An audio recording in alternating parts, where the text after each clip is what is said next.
Olá, queridos alunos do Colégio Lisímaco Ferreira da Costa, dos segundos anos A, B, C, D e E. Tudo bem? Hoje, então, agora vamos para a nossa quarta aula sobre as questões políticas, né? Então, seria o último capítulo de filosofia política de vocês, no livro de vocês, está contido na página 288, que significa políticas contemporâneas, tá bom? Então, eu vou falar bem resumidamente, né? Como é que se procedeu todo esse processo, para em seguida eu gravar mais uma aula da revisão geral de todo o conteúdo, tá? Do terceiro trimestre, tá bom? Então, na primeira página do livro, fala do contexto histórico. Então, nós tivemos o iluminismo no século XX, né? Situações extremas de crueldade, como as duas guerras mundiais, lançamentos de bomba atômica no Japão, horrores dos campos de concentração, extremismo, extermínio de judeus e regimes totalitários, né? Que foram as atrocidades que ocorreram durante o período da chamada Segunda Guerra Mundial. A crescente globalização acelerou o movimento migratório de países pobres em direção aos mais ricos, acirrando o sentimento de xenofobia. Entre os antigos desafios permanecem em pauta novos que se surpreendem, exigindo reivindicação da democracia. Então, hoje, nós vemos na política atual muitos migrantes indo dos países subdesenvolvidos, né, da África, inclusive, atingindo regiões da Europa, buscando melhores condições de vida, melhores condições de trabalho, melhores condições de moradia. Porém, muitas vezes não são aceitos e vivem como refugiados, né, nesses locais. O ideal do Estado, né, o liberalismo social, né? Então, no início do século XX começou a surgir o chamado liberalismo com socialismo junto, que seria o chamado liberalismo social, que seria o quê? Preconizar o mercado livre para a sua autorregulação. Constitui uma grande meta do liberalismo clássico, fundado nos pensadores contratualistas. Né? Então, para a defesa das liberdades, ora para a igualdade de oportunidades, conforme as circunstâncias das exigidas econômicas e sociais. O esquema socialismo liberal ou liberalismo socialismo, que pode parecer uma extravagância, pela ambiguidade de unir os conceitos contraditórios, aparentemente conciliáveis, o livre mercado e o controle estatal da economia. Né? Então surgia a questão de você ter uma liberdade econômica, mas ao mesmo tempo você tinha o Estado que controlava essa liberdade econômica, né? Esses resquícios ainda estão presos ainda dentro de um sistema político vigente como o nosso, por exemplo, né? A reforma dos princípios do liberalismo ocorreu do acontecimento histórico da quebra da Bolsa de Nova York em 29, que marcou a década de 30. Pela depressão econômica, a falência do emprego, inflação, geraram graves tensões sociais, né? Então houve crises sociais na década de 30 a 40. A crise do modelo capitalista desencadeou a experiência totalitária da Alemanha, a Itália, a Inglaterra e os Estados Unidos buscaram soluções diferentes para poder evitar o perigo do nazismo com a tentação do comunismo. Novas medidas foram tomadas com o liberalismo para a tendência de podemos chamar de liberalismo social. Então, vai surgir, por exemplo, na Inglaterra e nos Estados Unidos, principalmente na Inglaterra, no início do século XX, a implantação de medidas assistenciais para o Seguro Nacional de Saúde e sistema fiscal progressivo. No entanto, nas décadas de 20 e 30, o Estado interveio na produção e distribuição de bens, que forte tendência à direção do welfare state. Né? O que significa esse welfare state? Significa o estado de bem-estar social, né? Cuja base teórica foi oferecida pelo economista e filósofo John Maynard Keynes, no ano de 1940.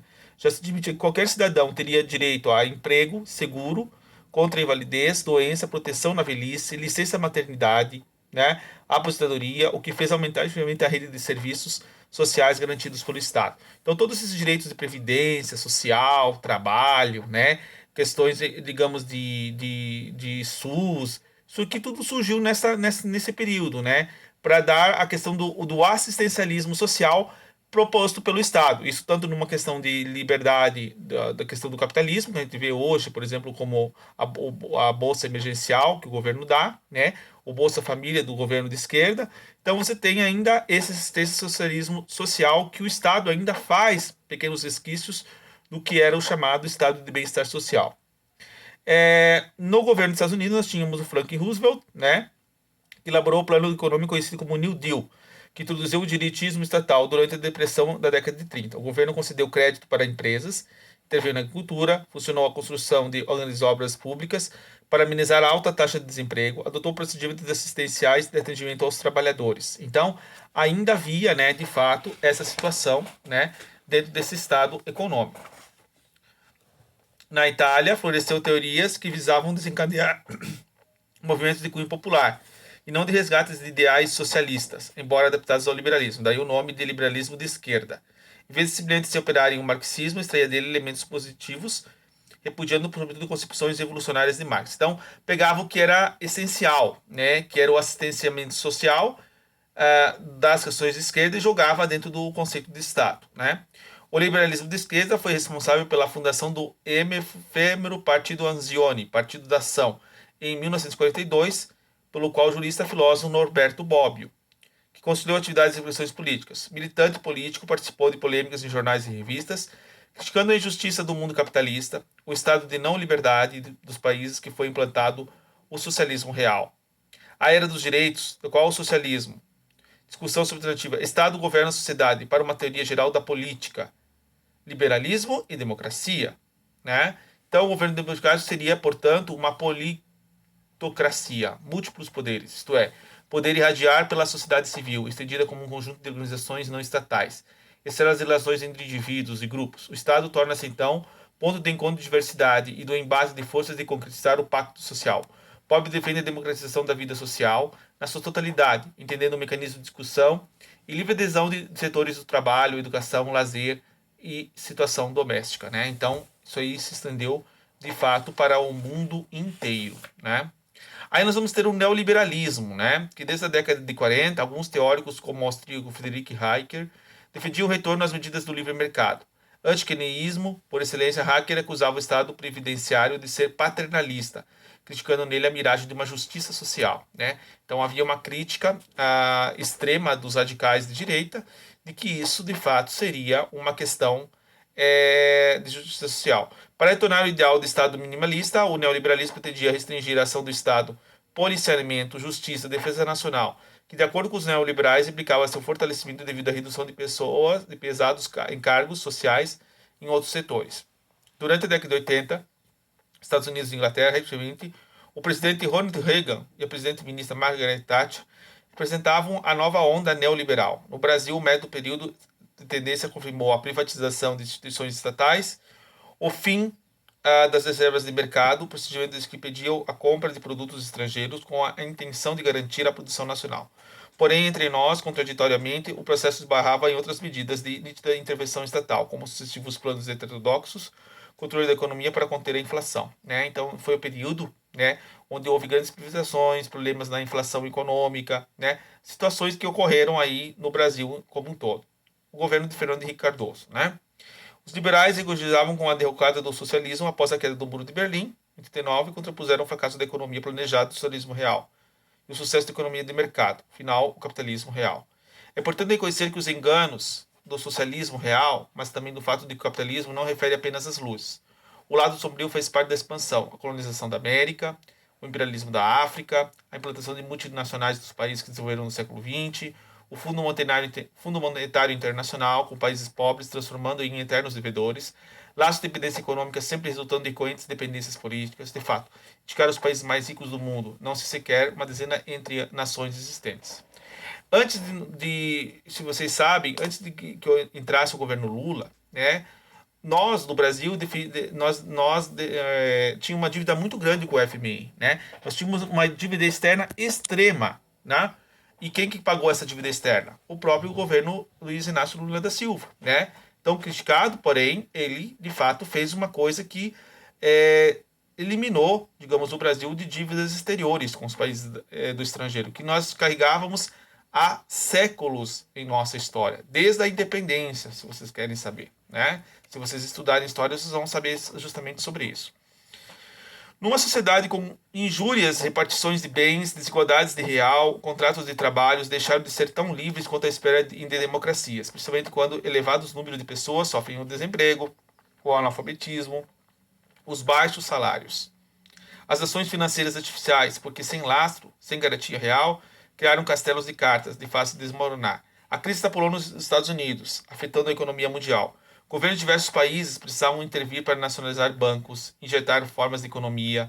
A Islândia, cuja economia foi uma das primeiras a ser atingida, passou ao próximo país da nação na beira da falência.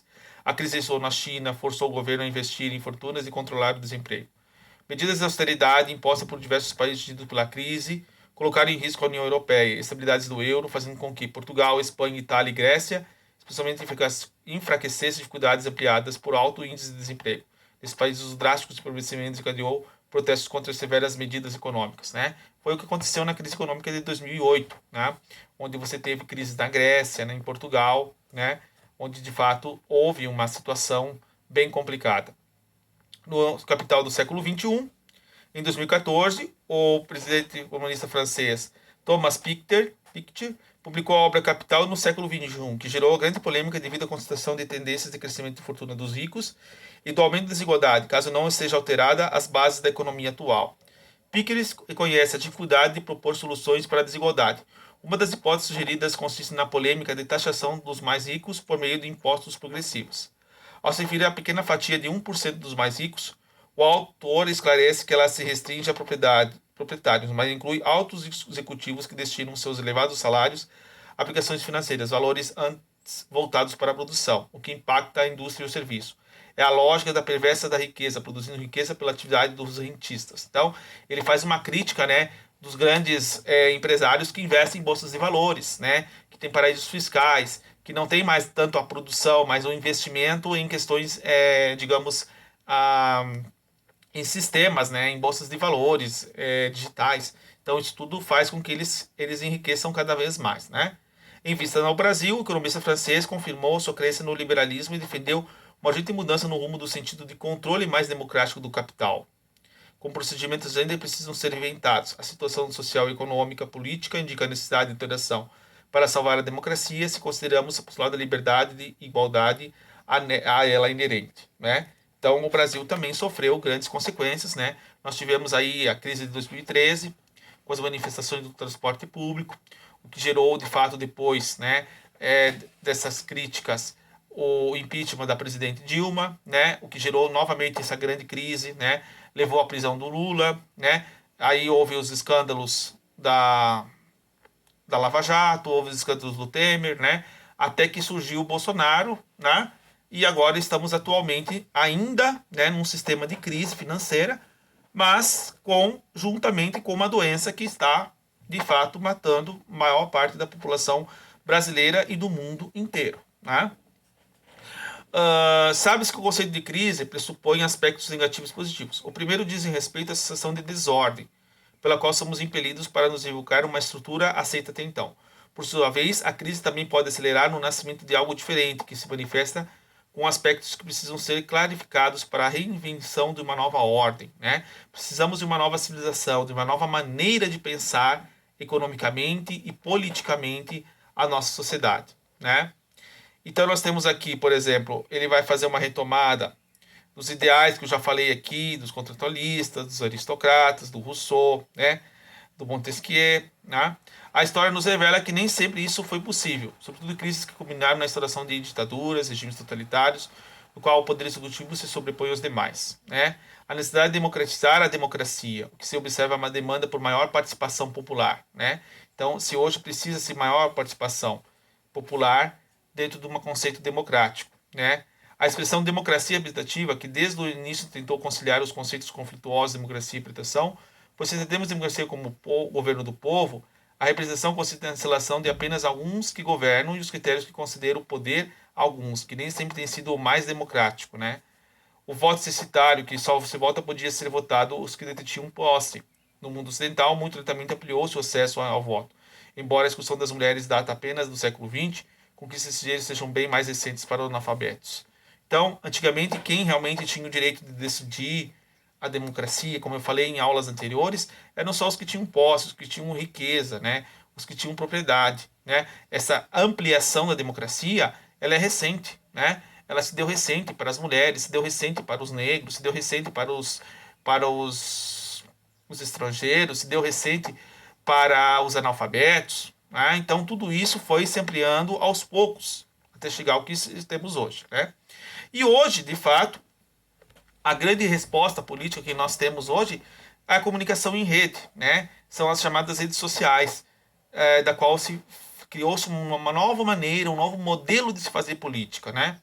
Os recursos das redes sociais, como poderoso instrumento de mobilização, a Conversão por via digital, de grupos com ideologias diferentes, conseguem rapidamente reunir pessoas em lugares específicos para tornar público ideias e reivindicações. Né? Desde 2011, constatamos exemplos clássicos de multidões reunidas na praça pública, seja em países da África ou da Nova York, em grandes centros ocidentais, impactos dos efeitos da crise financeira de 2008. Né? Movimentos do passe livre criticavam o aumento de tarifas do transporte público.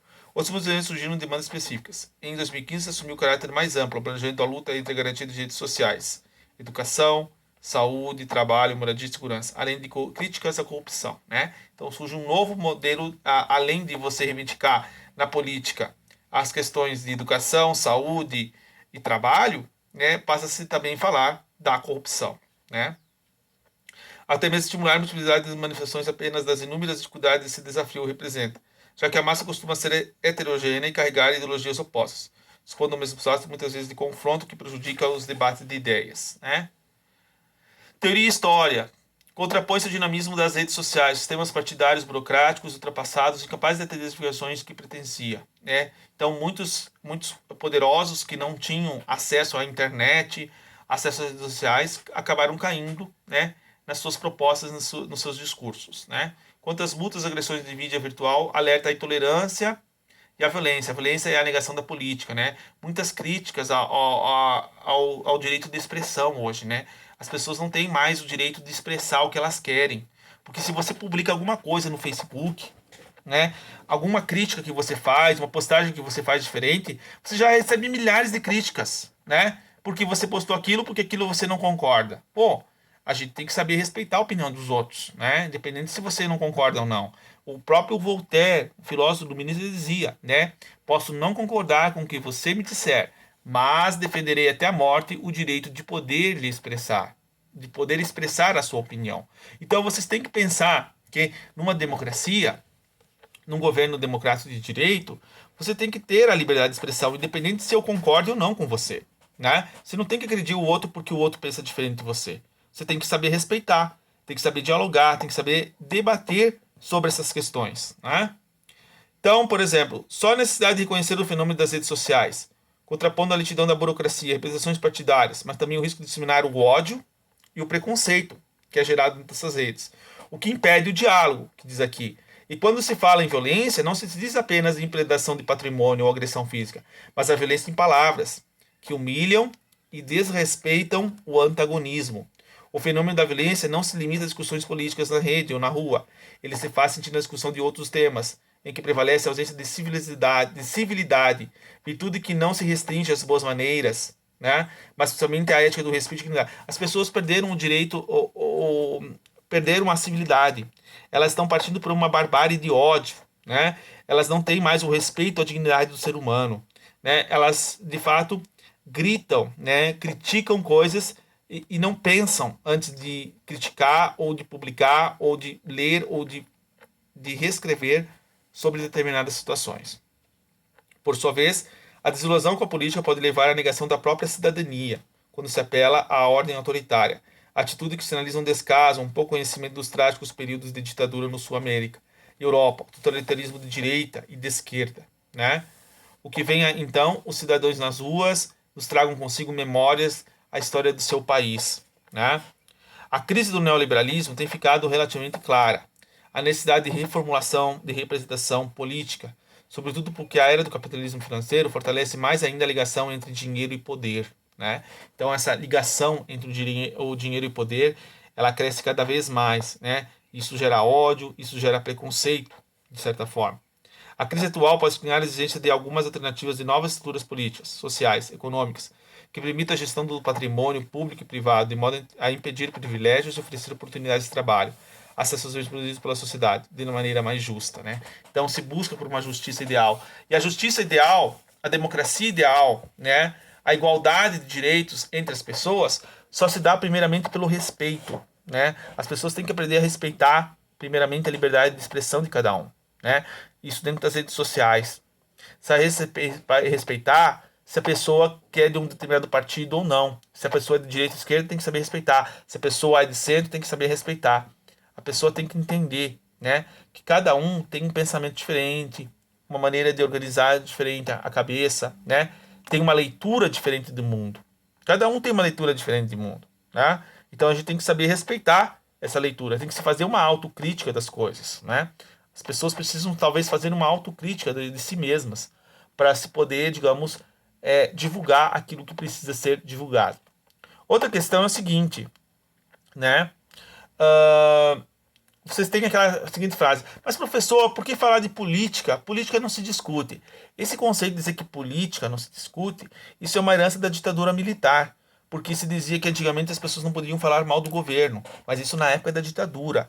Hoje nós vivemos numa democracia. Vocês podem falar mal do governo, sim, e devem, porque isso é uma saúde para a democracia. É saudável. A gente tem que saber ter a crítica, a reflexão disso. Então é necessário que vocês falem mal do governo, tá? E falem bem também do governo. Então você tem que falar das duas coisas, né? A gente tem que saber aceitar críticas também. A gente tem que aceitar a negação também, né? Isso, ou aceitar críticas, nos faz crescer, né? Nos faz pensar sobre nossa posição, nos faz pensar sobre nossas ideias, de uma certa forma, né? Então, todos esses pensamentos aí, né, repercutem o que nós entendemos hoje como conceito de política, tá bom? Então, era isso que eu queria falar para vocês ao longo desse ano, né, sobre o conceito de filosofia política. Eu vou falar uma revisão mais geralzinha assim agora, né, para vocês terem essa revisão de todo o conhecimento aí da filosofia política e vamos tentar fazer a prova quinta-feira e ver se vocês realmente conseguem, né, desenvolver uma boa nota com os trabalhos, a prova. O pessoal que está fazendo os trabalhos de recuperação, por favor, façam o quanto antes, pelo menos essa semana tentem terminar, para que nós possamos, de fato, né, termos um final de ano bem mais tranquilo, tá bom? Um grande abraço e até a próxima aula, que vai ser sobre a revisão deste conteúdo de filosofia política, tá bom? Até mais.